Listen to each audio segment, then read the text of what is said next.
Привет подписчикам. Спасибо тебе большое за коммент. Я работаю, я назначаю свою цену. Если дорого, значит делайте сами. Совершенно верно. А то, главное, мне звонят, допустим, да, я еще должен под вашу дудку плясать, да, у меня 20 рублей есть, сделайте мне то, то, то. Не, люди дорогие. Это к вам надо искать таких мастеров. Я не знаю, где вы найдете. Может и есть за 20 рублей. У нас есть свои цены на все наши услуги. Мы сами выставляем и работаем. Почему? Потому что, еще раз объясняю, мы за это все платим налоги, хуёги, и поехало, да. То есть это не просто так. Ой, у меня есть там в кармане десяточка, приедьте мне плиточку положите. 10 белорусских рублей, да, и ты поехал ложить плитку, к примеру. Ну, или тот же разобрать диван.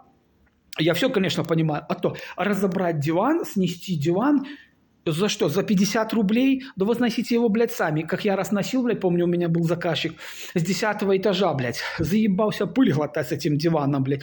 Я сказал там, не помню, сколько денег. Я даже думаю, блядь, я готов был ей назад эти деньги отдать, блядь, пусть она его сама тягала, этот диван. Так что надо прекрасно понимать, что все должно оплачиваться. Услуги грузчика, услуги мастера, услуги похода в магазин и прочее, прочее, прочее. Даже консультации. Правильно, молодец. Спасибо тебе большое за коммент.